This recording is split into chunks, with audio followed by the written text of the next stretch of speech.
Today in the Boot Guide, we are looking at the Gripper Zipper by Dan Post Boots.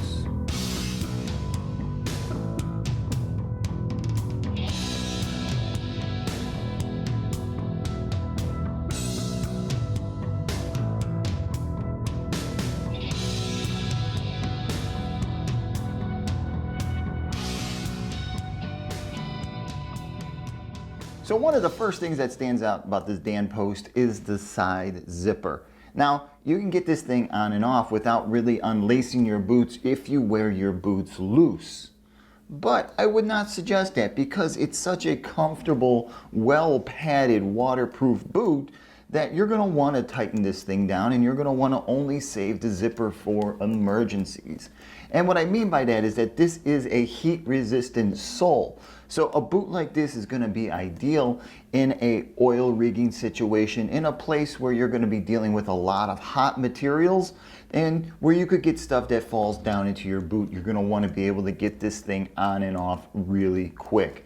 And that's where the zipper really comes in handy. So like I said, it is a heat resistant sole, so it's oil, heat, and slip resistant. Dan Post uses this thing called the I-beam system. So you're getting a different type of compound right down the center of the boot, which is adding a lot of slip resistance to your step. Now there's not a lot of lugs in this thing, so if you're walking through dirt, sand, and mud, you're not going to carry a lot of that with you in and out of wherever you're going. And also, you're getting a full defined 90-degree heel. So if you are actually working out at a foundry or at a processing plant, you're actually going to be able to climb the ladders without having to slip around. With this easy clean out sole, 90-degree heel, this makes for a very good climbing boot. Now about the zipper, it's a great idea. It's put into the right place too. It's not a straight up and down zipper. It falls along the angle of the lacing system. So when this thing is unzipped, even when it's tied up, you're still getting a pretty big mouth to pull your foot out of in case of an emergency. Now beyond the zipper, what you're going to find is you're going to find some equestrian cordura. So it's a nice soft cordura. It's not PVC backed, so it doesn't mean it's going to keep a lot of water out, but it is a waterproof boot, and it's waterproof from a waterproof membrane. So it means it's going to breathe, that means it's going to keep you dry, and it's going to be a lot lighter weight than using a lot of tape and plastic inside this thing. Now the styling on the boot, it is Dan Post, so it is a completely Western style with all the embellishments and all the ways they cut the leather around just to make it look a little bit more Western. But one of the parts that they added that they pulled from the Western world is the back hole, is this pull-on hole back here. And this is a really, really nice touch, where most of the time they just slap a piece of webbing and they create a little loop. You actually have somewhere that goes inside your shoe that can pull that boot up. So D-ring speed laces and eyelids. Basic stuff, really nice. Eyelids are not push-based, they are grommeted-based. There's no sharp edges, so you're not going to lose laces just from them cutting up. D-rings are nice and deep, they go through, so if one does break, you do have a hole, you don't lose your boot, you can still put a lace through it. Nice touches on all the lacing system. Inside the boot is where this grip zipper really stands out, because Dan Post uses a nice ortholite top insole on top of a piece of poron down inside there. And it's a nice shaped piece of poron. So when it comes to the comfort of the boot, what you're getting is this ortho type material. You're getting that poron material. You're getting that dual density impact heel. So when you put all of this together, you're getting a really comfortable boot. Now with this boot being so comfortable, one of the things you're not gonna get is an extremely lightweight boot. Because Dan Post chose not to use very thin, cheap leather. Even though it's an inexpensive boot, the leather has still got a lot of good tooth and hand to it.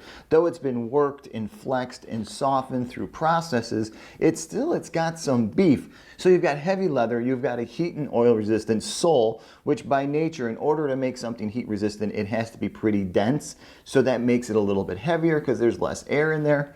You've got a plastic full welt, which is pretty common in a boot in this price range. And you've got that waterproof liner and a barrier. So this boot is not going to be the lightest boot out there, but it will be comfortable because that was their focus, was to make a soft, comfortable, flexible boot. So about the size and the fit on this, well, it's Dan Post, and they come from a world of building Western boots. So they understand the foot a little bit better than some of the other work footwear companies. They've been putting boots on people's feet for a long time. So with that being said, the size in a 12D was pretty perfect. It was pretty much right on. I could have used something a little bit wider if I was going to use this to carry me through as a winter boot, with it being waterproof and with the leather and just all the layers built into there. A good pair of wool socks would probably carry somebody through the winter if they didn't have to deal with really harsh Canadian type winters. About the flexibility of it, well, that's one of the parts that I really wasn't too keen on because of the way it's all built. Right out of the box, not very flexible, but you're going to get this thing to start flexing after a few weeks. Now, because of the shank and because of the 90-degree heel, and because of the lack of flexibility because of the heavy-duty sole, this makes an excellent climbing boot and an excellent standing boot if you really have to plant yourself in one spot and really work with your upper body. Now, I mentioned the physical weight on it, and yes, they are heavy. A pair of these Dan Post gripper zippers are coming in at 4.6 pounds. So that's the Dan Post gripper zipper. Hey, if you've ever worn any of the Dan Post work boots before, please comment below. I understand that they make wonderful Western style boots, pull-on boots for work and all that. But if you've worn any of these lace-up Dan Post before, especially with the I-beam sole, please comment below and let guys know what you thought about the longevity, the comfort, and that dual insole system. Hey, if you're interested in knowing more about the Dan Post gripper zipper, or if you want to see some really close-up photos of the YKK zipper and the insole system, remember to swing by to bootguy.com. There I'll have a blog posting titled Dan Post gripper zipper, and in that posting I'll have a few links that'll make it a lot easier getting a pair of these on your feet. Hey, please don't forget to hit my subscribe button below. It really helps out. And if you're interested, remember, you can always follow me on Instagram and Twitter. If you're about to pick up a pair of these Dan Post gripper zippers or just any work boots in general, remember, you can always shoot me over an email. All right, until the next time, I'm the Boot Guy. Thanks a lot for watching.